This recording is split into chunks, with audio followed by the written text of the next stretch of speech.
নমস্কার নমস্কার নমস্কার নমস্কার নমস্কার নমস্কার নমস্কার নমস্কার আপনাদের সবাইকে সবাইকে সবাইকে নমস্কার জানাচ্ছে আপনাদের সৌমিত্র বসু।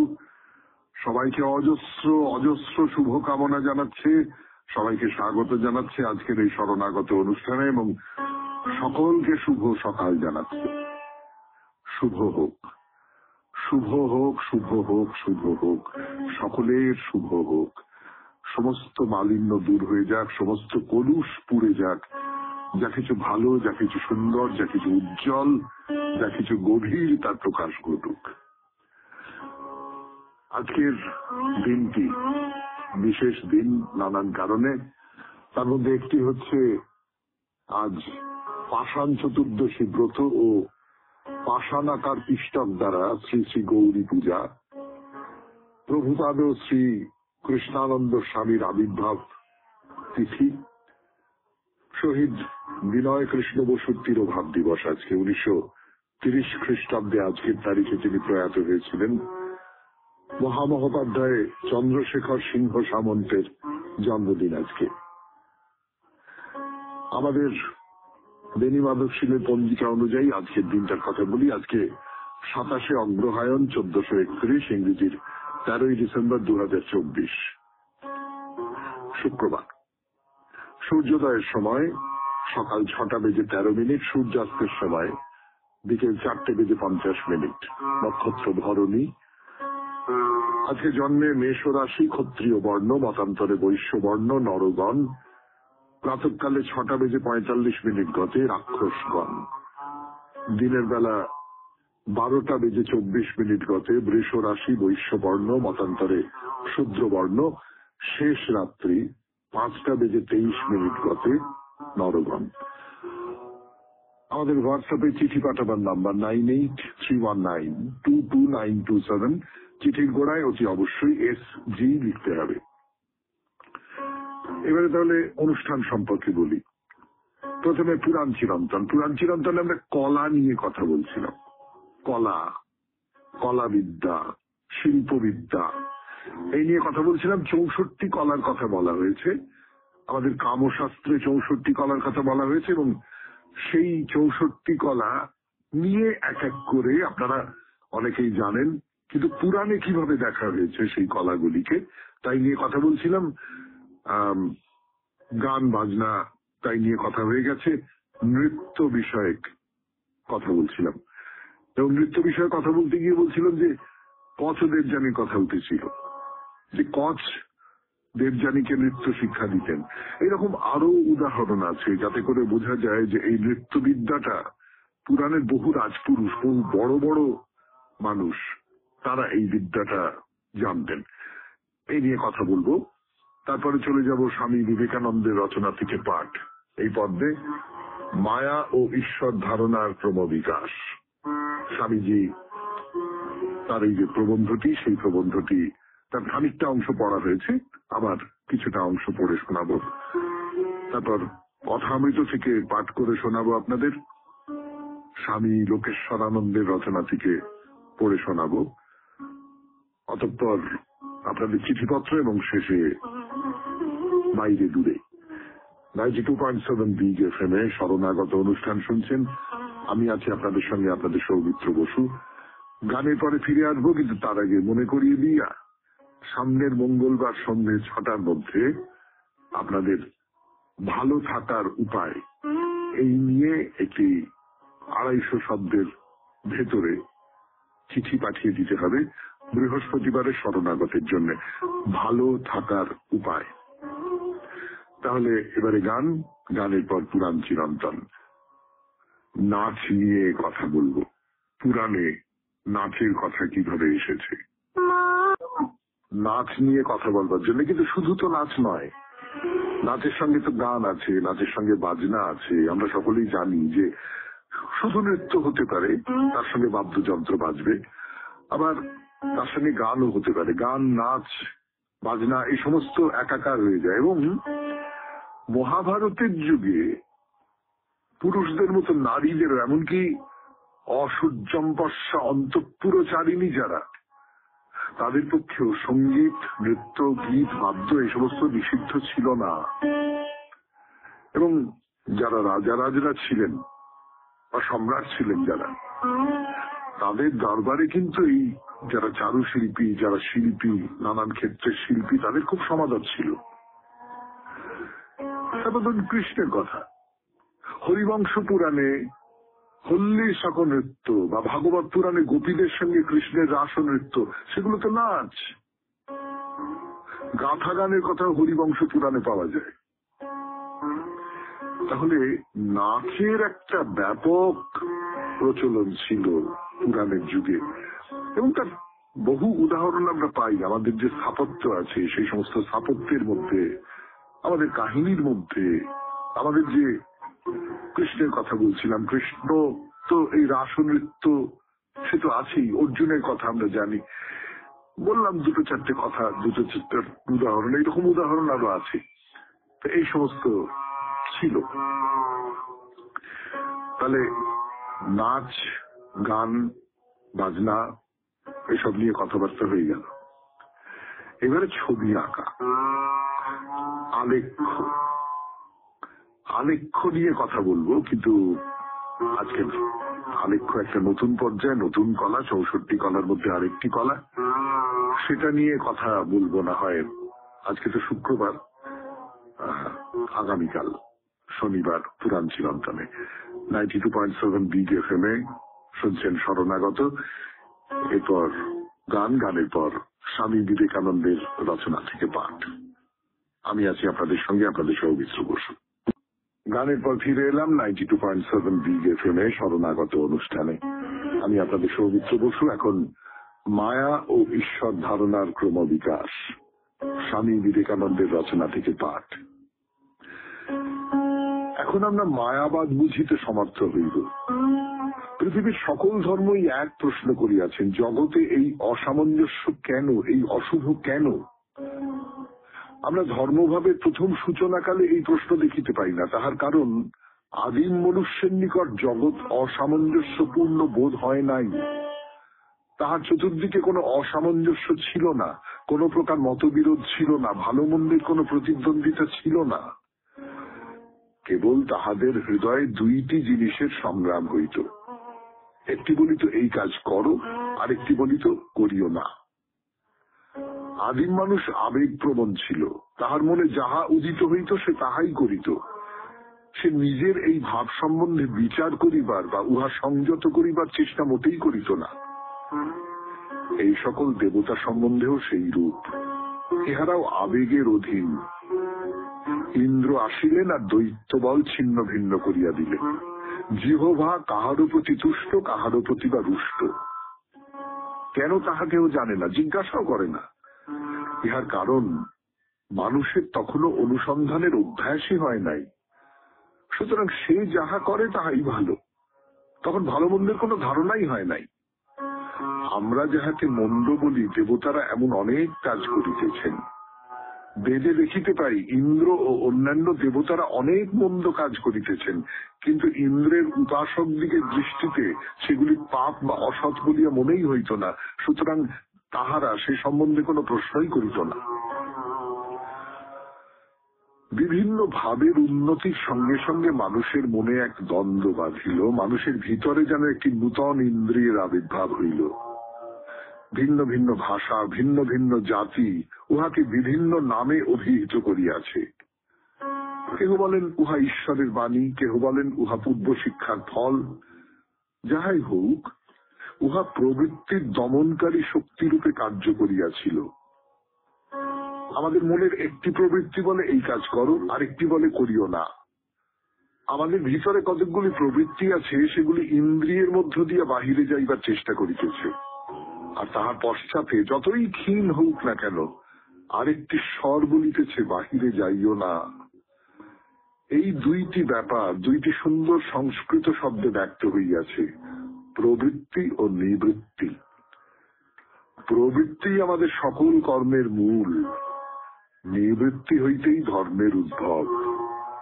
ধর্ম আরম্ভ হয় এই করিও না হইতে। আধ্যাত্মিকতা ওই করিও না হইতেই আরম্ভ হয়। যেখানে এই করিও না নাই, সেখানে ধর্মের আরম্ভই হয় নাই বুঝিতে হইবে। যুদ্ধমান দেবতার উপাসনা করিতে থাকিলেও এই করিও না বা নিবৃত্তি হইতে মানুষের ধারণাগুলি উন্নত হইতে লাগিল।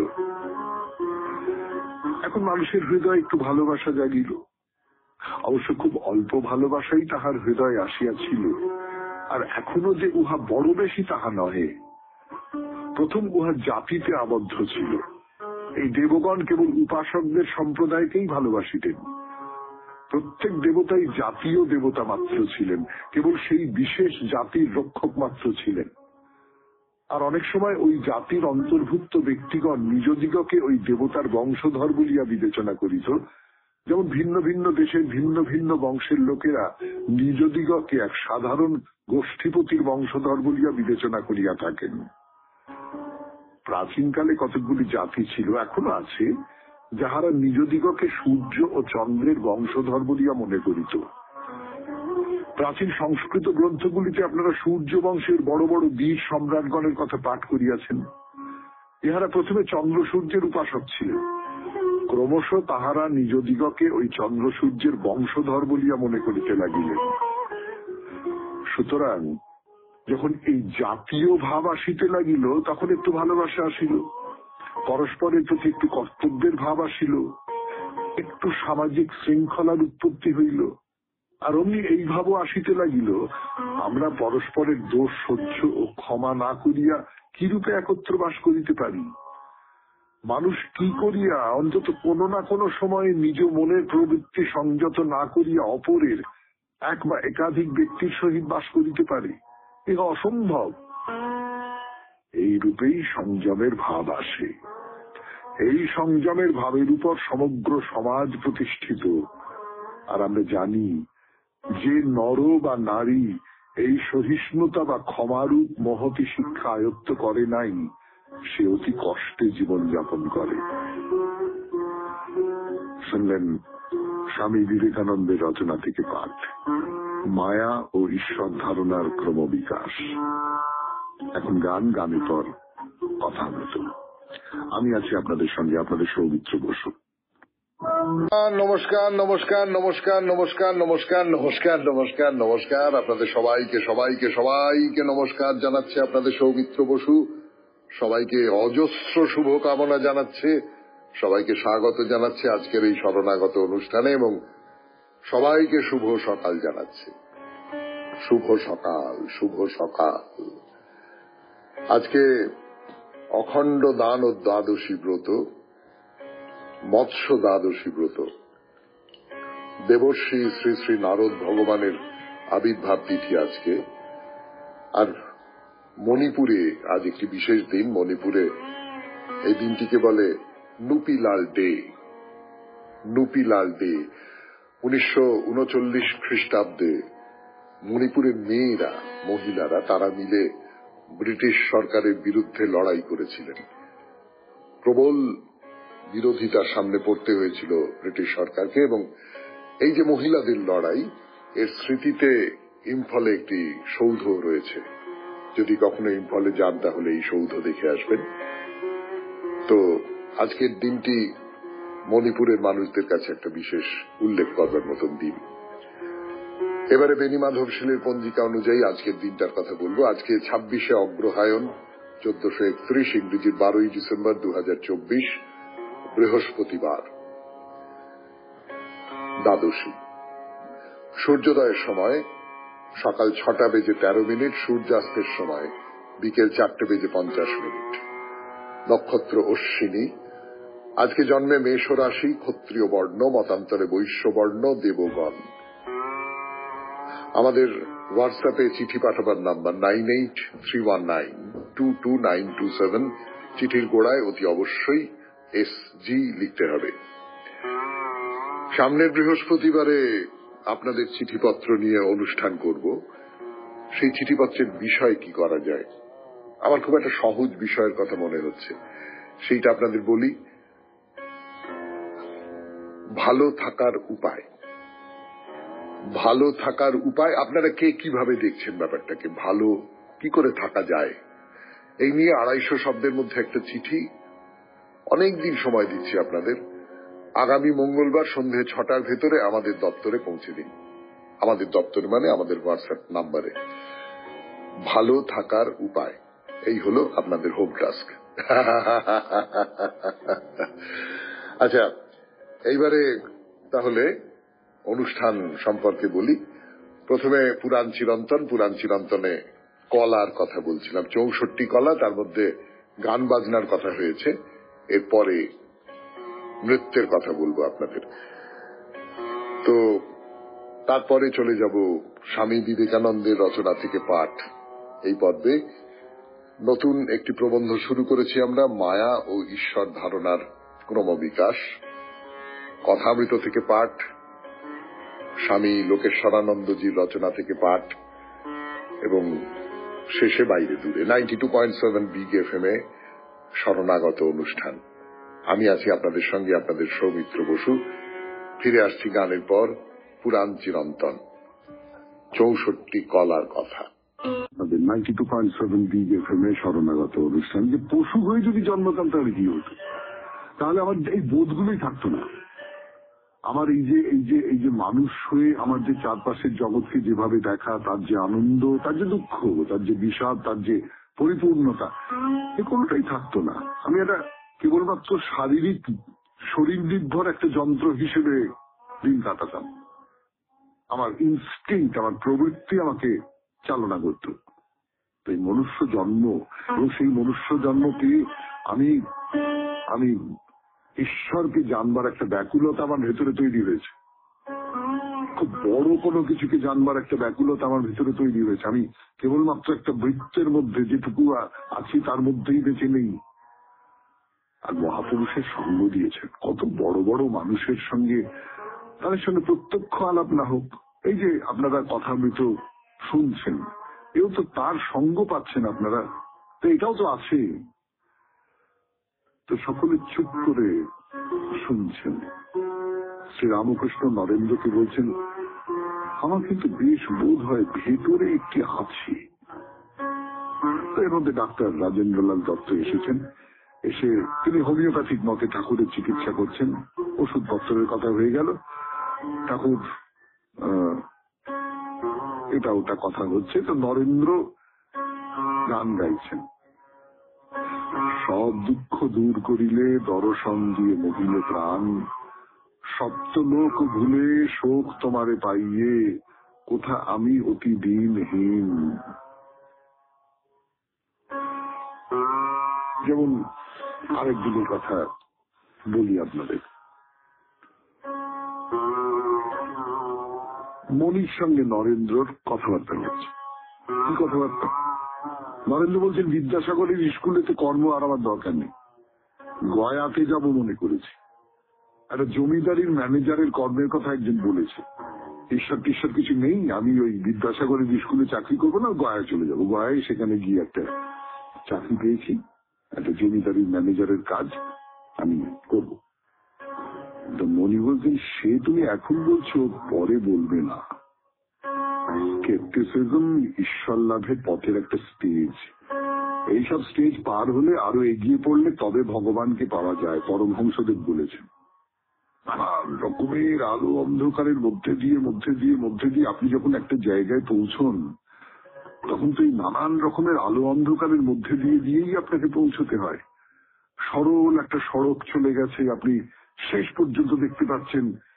এটা ওই রাস্তায় এই পাড়া থেকে ও পাড়ায় যাবার ক্ষেত্রে হতে পারে, কিন্তু যে জায়গায় যে পরিণামে আপনি পৌঁছবেন, সেই রাস্তাটা সবটা চেনা এ তো হতে পারে না কখনো। আপনাকে নানান সংশয়ের মধ্যে দিয়ে, নানান গলি, নানান আলো অন্ধকার, এই সমস্ত মধ্যে দিয়েই একটা জায়গায় পৌঁছতে হবে। তো নরেন্দ্র তর্ক করছে, যে যেমন গাছ দেখছি তেমনি করে কেউ ভগবানকে দেখেছে? তো মনি বলছেন, হ্যাঁ, ঠাকুর দেখেছেন।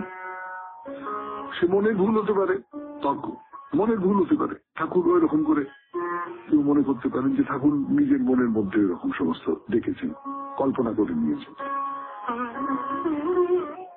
মনি তার উত্তরে একটা কথা বলেন, সে কথাটা খুব জরুরি, কিন্তু আজকে আর সেই কথাটা বলবার সময় নেই। আমরা বলবো আবার আগামীকাল বলা যাবে।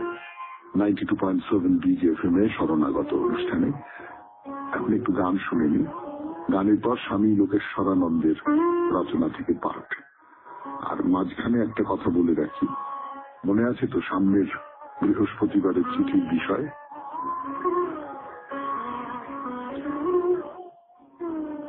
ভালো থাকার উপায়। ভালো থাকার উপায় কি, সে ব্যাপারে আপনারা কি ভাবছেন না ভাবছেন, ভাবেন সেগুলো 250 শব্দের মধ্যে লিখে আমাদের দপ্তরে পাঠিয়ে দিন। মঙ্গলবার সন্ধ্যে 6টার মধ্যে আপনার চিঠি যেন আমাদের দপ্তরে চলে আসে আমাদের হোয়াটসঅ্যাপ নাম্বারে।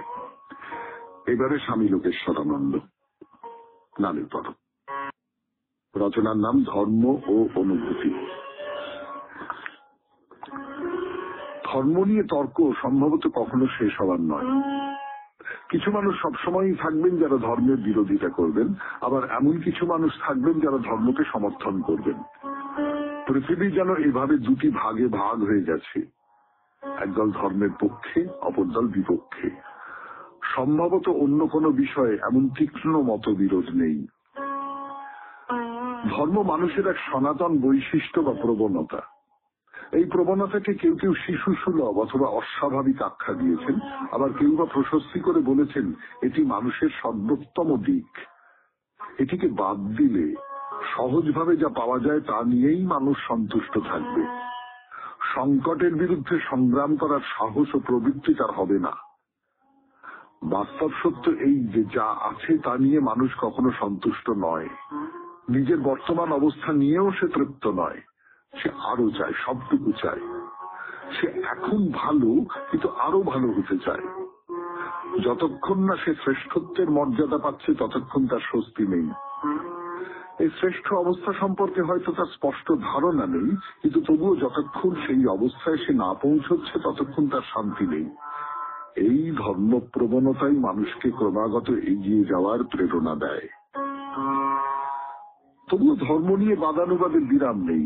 এর কারণ ঈশ্বর, আত্মা এবং স্বর্গ নিয়ে ধর্ম যেসব কথা বলে তা ইন্দ্রিয় দিয়ে প্রমাণ করে দেখানোর ব্যবস্থা নেই। ঈশ্বর, আত্মা এবং স্বর্গের ধারণার উপরই ধর্ম দাঁড়িয়ে আছে, কিন্তু কেউ এসব বিষয়ে নিশ্চিত করে কিছু বলতে পারে না। এমনকি যারা ধর্মের বিশেষজ্ঞ বলে পরিচিত তারাও না। তাছাড়া ওই শব্দগুলির তাৎপর্য এক একজনের কাছে এক এক রকম। কেউই সঠিক বলতে পারেন না ওইগুলি শুধুই শব্দ নাকি শব্দগুলির প্রতিপাদ্য একটা কিছু আছে। সে যাই হোক, একথা সত্যি, ওই সার বস্তু আর 5টা জড় বস্তুর মতো ধরা ছোঁয়া যায় না। এই কারণেই সমালোচকেরা বলে থাকেন যে ঈশ্বর, আত্মা এগুলি মানুষের মনের খেয়াল বা কল্পনা। কেউ কেউ আবার বলেছেন ধর্ম হলো এক ধরনের আফিম, যা দিয়ে দরিদ্র অশিক্ষিত মানুষকে শোষণ করা হয়। ধর্মের নিন্দা করে তারা বলেন এ হলো এক ধরনের দুরাচার, কুসংস্কার, এর কোনো বৈজ্ঞানিক ভিত্তি নেই। তাদের দাবি ধর্ম প্রগতির অন্তরায়। কোন কোন দেশ যারা ধর্মকে বর্জন করেছে তাদের দিকে আঙুল দেখিয়ে এরা বলেন ওই সমস্ত দেশের উন্নতির একটি কারণ ধর্মের সঙ্গে তাদের কোনো সংস্রব নেই। অন্যদিকে যেসব দেশ এখনো ধর্মকে আঁকড়ে পড়ে আছে তারা গরিব। তাদের মতে ধর্মের কারণেই দেশে দেশে এই বৈষম্য।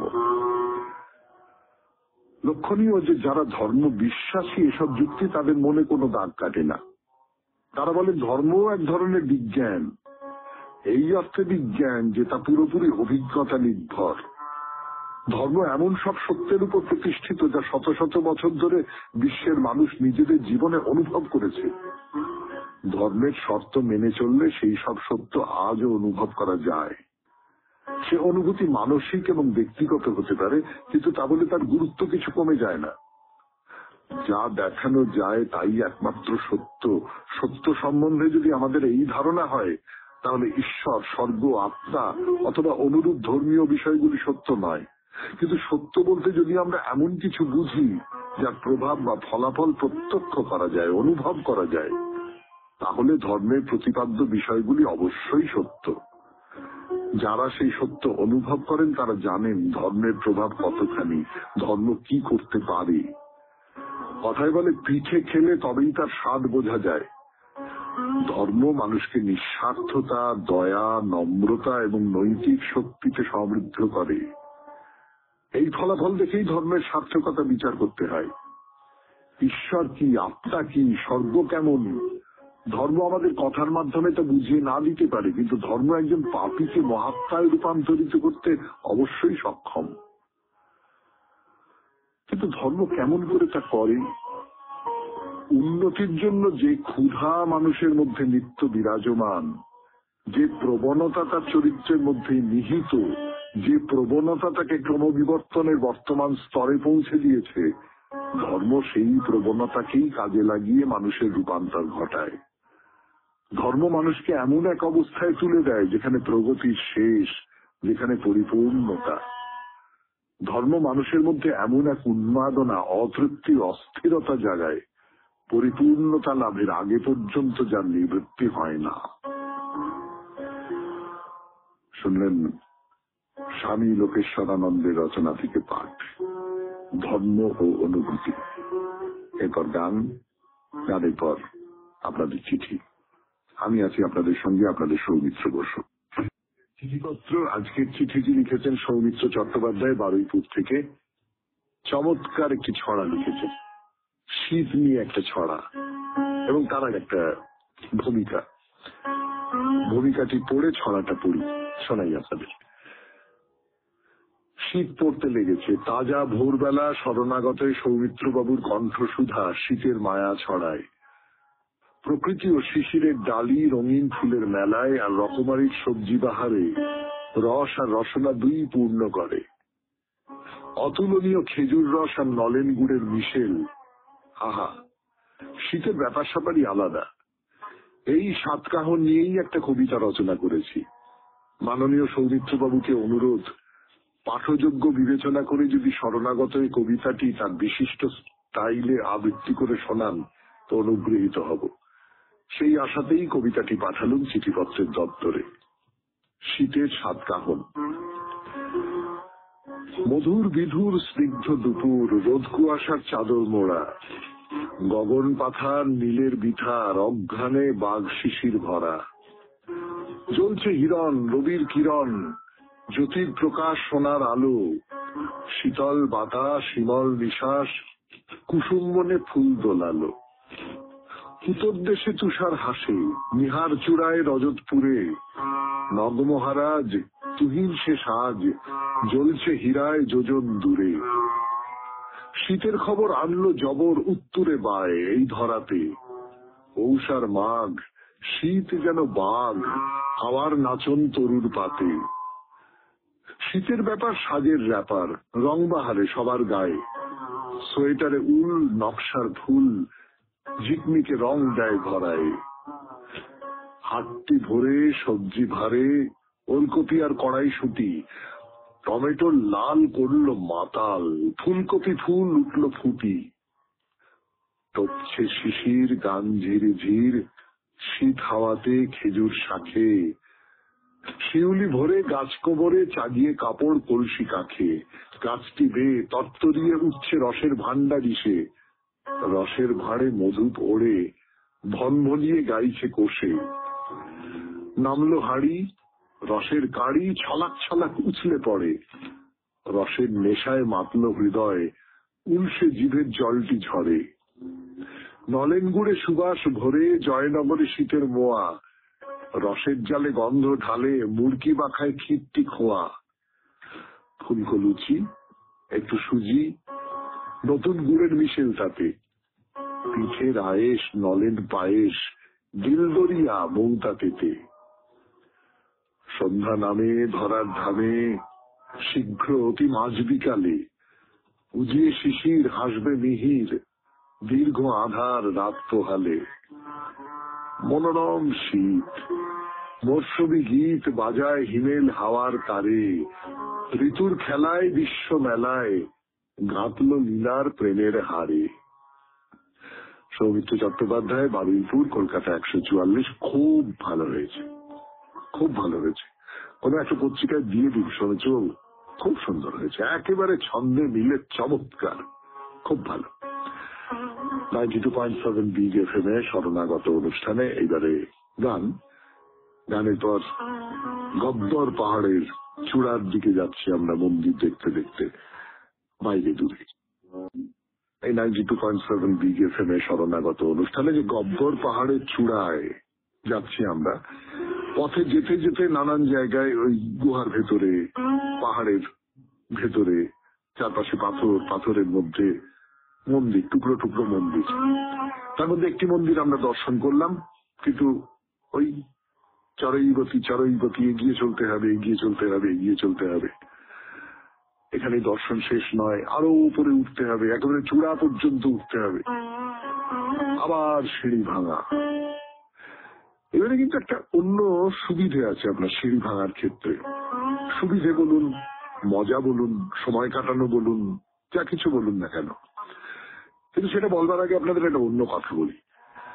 আমরা জীবনে এই যে চলি, সেই চলবার সময় আমরা একটা লক্ষ্য স্থির করে নিই। তো অনেক সময় এটা করি, যারা একটু দিগ্গজন, প্রাজ্ঞজন, যারা বুদ্ধিমান মানুষ বলে মনে করি আমরা, তারা একটা লক্ষ্য স্থির করে নেন যে আমি এই কাজটা করব, এই পরীক্ষার সামনে এই পরীক্ষাটা দেব, পরীক্ষাটা হয়ে গেল, আচ্ছা তারপরে আমি ওইটা করব, ওইটা হয়ে গেল। এরকম করতে করতে এগোই। তো মানে একটা লোক হাঁটতে পারছে না, একটা ল্যাম্পপোস্ট থেকে ঠিক করে যে ওই ল্যাম্পপোস্টটা পর্যন্ত আমি হাঁটি, ওই ল্যাম্পপোস্টটায় যখন পৌঁছলো ব্যাস আমার উদ্দেশ্য সিদ্ধ হয়েছে, পরেরটা পর্যন্ত হাঁটি। এরকম করেই তো আমরা যাই। এত সব কথা বললাম কেন বলুন তো? এইখান থেকে বেরিয়ে এবার সিঁড়িতে আপনি দেখতে পাবেন 10টা সিঁড়ি অন্তর অন্তর একটা নম্বর লেখা আছে, মানে কটা সিঁড়ি আপনি ভাঙলেন। অর্থাৎ আপনি এই দেখলেন যে এতগুলো সিঁড়ি ভেঙেছি, এরপরে আরো 10টা, আরো 10টার পরে আপনি দেখতে পেলেন যে সিঁড়ির গায়ে লেখা রয়েছে আপনি কত নম্বর সিঁড়ি ভাঙছেন। এই রকম করে করে দেওয়া রয়েছে। আমার নিজের অন্তত খুব মজার লেগেছে এটা। মানে পথিকের শান্তি অপনোদনের জন্য এটা কিন্তু আপনি এটা ভাবতে পারেন যে বাবা এখনো এতগুলো সিঁড়ি, তার জন্য পথের পাশে আপনার বিশ্রাম করবার জায়গা রয়েছে। আবার আপনি এইটা ভাবতে পারেন যে এই তো মেরে দিয়েছি, তো এতগুলো সিঁড়ি মেরে দিয়েছি, বাকিটা মেরে দেবো, এরকমটাও ভাবতে পারেন। তো যাই হোক, বেশ খানিকটা সিঁড়ি ভেঙে আপনি আবার উঠে এলেন। একটা ছাদের মতন জায়গা আছে, মাথার উপরে খোলা আকাশ, আর ছাদকে আড়াল করে পাঁচিল দেওয়া আছে। পাঁচিলের গায়ে গায়ে লাগিয়ে দেওয়া হয়েছে গেরুয়া পতাকা, সেখানে জয় মাতা আদি লেখা। সেই গেরুয়া চকচকে গেরুয়া পতাকা, তার মধ্যে সোনালী হরফে জয় মাতা আদি লেখা রয়েছে। এটা 8 মতন করা আছে। এর সিঁড়ি দিয়ে উঠে খুব ছোট্ট ছোট্ট সিঁড়ির স্টেপ, 9 ইঞ্চি মতন এক একটা উচ্চতা, সেই রকম করে আপনি সেই মন্দিরের মধ্যে যেতে পারেন। কিন্তু তার আগে নিচের দিকে একটু তাকিয়ে দেখুন। আরে বাপ রে বাপ, কত নিচুতে, কত নিচুতে সেই ছোট্ট ছোট্ট বাড়ি ঘর দিয়ে একটা দেখা যাচ্ছে। মানুষ তো দেখাই যায় না প্রায়, অনেক উঁচু থেকে আপনি দেখছেন তো। আর পাহাড় যেখানে শেষ হচ্ছে, যেখানে খাদ নেমে গেছে, সেই জায়গাটা তারের জাল দিয়ে আটকানো। তো যেটা বলছিলাম, চওড়া চওড়া পাথরের স্ল্যাব ফেলে ছোট্ট ছোট্ট ধাপের সিঁড়ি উঠে গেছে মন্দিরের দিকে, প্রায় সমতলের মতোই বলতে পারেন। সেখান দিয়ে ঢুকে দেবীর মন্দির, দেবীকে দর্শন করা হলো, আবার পথ চলা। মন্দিরের ঠিক পেছন দিয়ে সিঁড়ি নেমে গেছে। শুনছেন বাইরে দূরে 92.7 বিগ এফএম এ শরণাগত অনুষ্ঠানে। ফিরে আসছি আমি আবার নতুন মন্দিরে যাবার পথ, তার বিবরণ দিতে দিতে 92.7 বিগ এফএম এ শরণাগত অনুষ্ঠানে। পেছন দিয়ে সিঁড়ি নেমে গেছে, পাহাড় পাথর, তার মধ্যে দিয়ে খানিকটা গিয়ে এইবার আবার আপনাকে একটু উপরে উঠতে হবে। মানুষের আশেপাশে প্রকৃতির তৈরি নির্মম বিশাল সব পাথর, কঠিন কঠিন, সেই পাথরের সঙ্গে এইসব মন্দিরের ঘর বসত। গব্বর পাহাড়ের ওপরে যে চূড়ান্ত মন্দির, একেবারে চূড়ার যে মন্দির, সেই মন্দির দর্শন করা এখনো বাকি। পাহাড়ের পথ দিয়ে সিঁড়ি উঠে গেছে, কোথাও কোথাও সেই সিঁড়ি তার পথ এত সরু হয়ে গেছে যে ভয় হয় দুপাশের পাথর আমাকে চেপে পিষে মেরে ফেলবে কিনা। পথ বন্ধ হয়ে যাবে কিনা। আসলে পাথরের দেওয়াল চেষ্টা করছে যে আপনি যা নিদ্রাভঙ্গ করতে এসেছেন আর নিদ্রাভঙ্গের ক্ষেত্রে নানান রকম বাধা দেওয়ার জন্য। নিদ্রাভঙ্গ বহুদিন আগেই ঘটে গেছে, বহুদিন ধরেই গব্বর পাহাড়ের চূড়ায় যে মন্দির, সে বহু বহু বহু মানুষকে, বহু পর্যটককে আকর্ষণ করেছে। তো যাই হোক, অনেক বাঁকা পথ, অনেক এদিক ওদিক, খানিকটা যাওয়ার পর আপনি দেখলেন যে এবার পথটা খানিকটা সহজ হয়ে এসেছে। পায়ের তলায় পাথর আর ওরকম করে নেই, পাথরের সিঁড়ি আছে, কিন্তু দুপাশে রেলিং দিয়ে দেওয়া হয়েছে, মাথার উপরে শেড দিয়ে দেওয়া হয়েছে। তার মাঝখান দিয়ে আপনি হেঁটে হেঁটে হেঁটে হেঁটে পৌঁছে গেলেন এই পাহাড়ের উপরে এক মন্দিরে। ওই দেখুন, প্রথমেই একটি মাতৃমূর্তি, একটা ছোট্ট মন্দির, জাফরি কাটা মন্দির, নানান রকম অলঙ্করণ, ফলে মন্দিরের চারপাশের দেওয়াল নিরেট হয়। ওই ডিজাইনের ভেতর দিয়ে সেখানে আলো প্রবেশ করতে পারে। দাঁড়িয়ে আছেন এক কৃষ্ণবর্ণা দেবী, গলায় নরমুণ্ডের মালা, বড় বড় দুটো চোখ, দেখে ভয় হয়। মহাকালীর মূর্তি। এরপর এগিয়ে যাব অন্য মন্দিরের দিকে, কিন্তু আজকে তো আর সময় হবে না। আজকের মতো তাহলে শেষ করি। শরণাগত 92.7 বিগ এফএম এ এই শরণাগত অনুষ্ঠানে চিঠি পাঠান। চিঠি পাঠাবার নাম্বার 9831922927। চিঠির গোড়ায় অতি অবশ্যই SG লিখতে হবে। আর আগামী মঙ্গলবার সন্ধে 6টার মধ্যে আপনার চিঠি 250 শব্দের ভেতরে পাঠিয়ে দিন। বিষয় ভালো থাকার উপায়। বৃহস্পতিবারের শরণাগতের জন্য আপনার চিঠি ভালো থাকার উপায়। তাহলে আজকের মতো আপনাদের সৌমিত্র বসু বিদায়। বিদায়ের আগে একটা কবিতা। কেউ যে কারে চিনি না কো সেটা মস্ত মাচন, তা না হলে নাচিয়ে দিত বিষম তুর্কি নাচন। বুকের মধ্যে মনটা থাকে, মনের মধ্যে চিন্তা, সেইখানেতেই নিজের দিনে সদাই তিনি দিনটা। বাইরে যা পায় এই সমঝে নেব, তারই আইন কানুন, অন্তরেতে যা আছে তা অন্তর্যামী জানুন। চাইনে রে মন চাইনে, মুখের মধ্যে যেটুকু পাই, যে হাসি আর যে কথাটাই, যে কলা আর যে ছলনাই, তাই মেরে মন, তাই নেই। বাইরে থাকুক মধুর মূর্তি, সুধা মুখের হাস্য, তরল চোখে সরল দৃষ্টি, করব না তার ভাষ্য। বাহু যদি কেমন করে জড়ায় বাহু বন্ধ, আমি দুটি চক্ষু মুদে রইব হয়ে অন্ধ। কে যাবে ভাই মনের মধ্যে মনের কথা ধরতে? কীটের খোঁজে কে দেবে হাত কেউটে সাপের গর্তে? চাইনে রে মন চাইনে, মুখের মধ্যে যেটুকু পাই, যে হাসি আর যে কথাটাই, যে কলা আর যে ছলনাই, তাই নেরে মন, তাই নে। মন নিয়ে কেউ বাঁচে না কো, মন বলে যা পায় রে, কোনো জন্মে মন সেটা নয়, জানে না কেউ হায় রে। ওটা কেবল কথার কথা। মন কি কেহ চিনিস? আছে কারো আপন হাতে মন বলে এক জিনিস? চলেন তিনি গোপন চালে, স্বাধীন তাহার ইচ্ছে, কেইবা তারে দিচ্ছে এবং কেইবা তারে নিচ্ছে। চাইনে রে মন চাইনে, মুখের মধ্যে যেটুকু পাই, যে হাসি আর যে কথাটাই, যে কলা আর যে ছলনাই, তাই মেরে মন, তাই নে। খুব ভালো থাকবেন, আনন্দে থাকবেন। নমস্কার।